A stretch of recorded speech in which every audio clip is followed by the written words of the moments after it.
All right, we're going to turn now to Alex Wagner once again in Washington. She is standing by with Congresswoman Marsha Blackburn of Tennessee. Alex.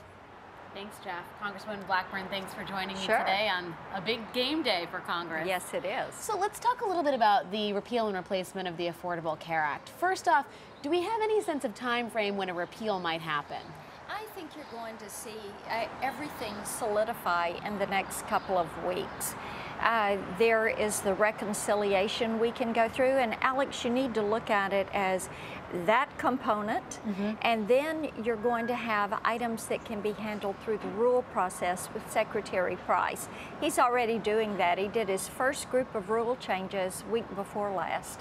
And then the third thing is going to be the legislation that will be able, there'll be things that are there like my legislation, HR 314, the best bill going on, which is opening up the health insurance marketplace. And there's bipartisan support for just opening it up, letting people buy whatever they want from whomever they want, wherever they're located.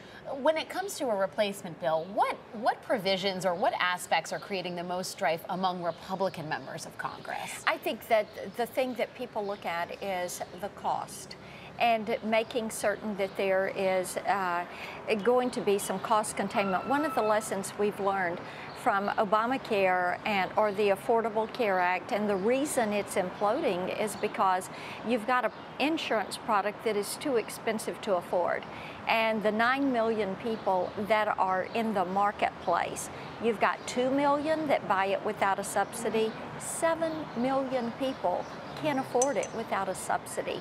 And the number one complaint we get on that, and I could read you letter after letter after letter, is people get it, but then they can't afford to use it because the deductibles are so high. So that is a false hope. That says to someone, we're going to give you access to the queue, but you can't get the care. And we are going to take that away. Are you at all concerned with the fact that while I think even Democrats would argue there are some provisions in the law that need to be fixed, it is seeing its highest approval rating since the law was passed, and you do have 22 million Americans who are insured under it? There is an election in 2018, and we know that some Republicans have been going home and finding crowds at town halls who are not happy at the prospect of a repeal. Does that concern you? Well, it does not concern me. It actually encourages me that people are paying attention. And many times it's the fear of the unknown. And answering that question of what we are going to do as we change the health insurance marketplace and the delivery system, the reimbursements, those are things that people ought to be asking questions about. And quite frankly, I'm delighted that they are, because you can go back to 2010, the Blair House Summit, which was almost 7 years ago to the day. It was February 25th. And the 10 Republicans there laid out a private sector approach, and then you had the Democrats lay out a government-centric approach. We've tried theirs, and the cost is going through the roof. Structurally, the program does not work. So you've got to go in and change the structural underpinning so that you make certain that everybody has access to an affordable health insurance product, and it is something that provides them access to the care that they desire. Representative Tom Cole, one of your colleagues, has an op-ed in the New York Times today calling on this president to provide some legislative leadership for this Congress. Are you confident that you're going to get that this evening? I think you'll see that when it comes to health care and tax reform. The president will do that, but we have to realize legislative leadership should come from the House and the Senate. We're the ones that have to craft the legislation and move it on toward the goalpost, if you will, and then bring the president in to help push that across the finish line. So you see Congress as kind of driving the bus here? We need to be the ones driving the bus and solving this problem.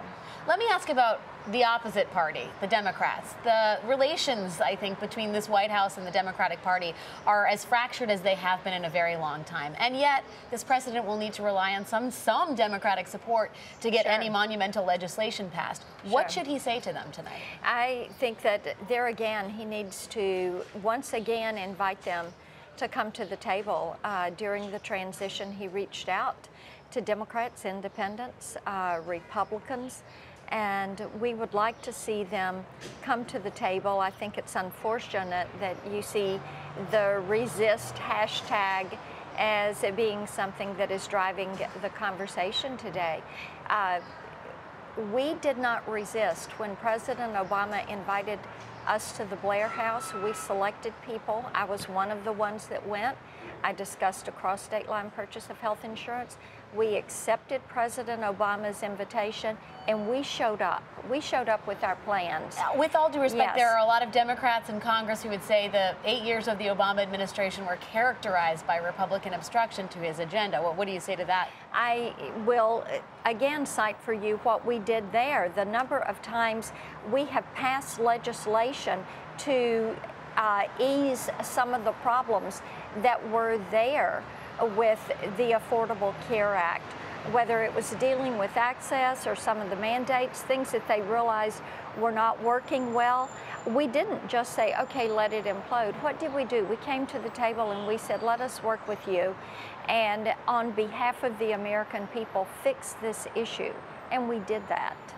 Let me ask you one quick question, just in terms of the budget. The president has said he will not touch Social Security Sure. and Medicare. Can he take that promise to the bank? I think you can. I mean, you are going to, people that are enrollees in the program, certainly they deserve, this is money that they have paid into. And what our seniors will tell you is, first of all, they love Medicare Advantage. They love having options, and they want to see more options. There are lots of seniors that will tell us, or people that are near seniors, that say, hey, look, I'm going to work until I'm 72. Please don't force me into Medicare when I'm 65. Let me stay with my employer insurance, or let me have a health savings account. And we hear that a lot. So people want to see some options, but I think seniors want to know that those programs are going to be there. I want us to do what we can to stabilize those programs, to give seniors more options, and to be fair to younger workers. Sounds like there's a lot to be dealt with. You better Big day believe on the it. Hill, It is. Congresswoman Marsha Blackburn. Absolutely. Thanks for taking time out of your Mardi Gras. We really appreciate it. Absolutely. Back over to you, Jeff.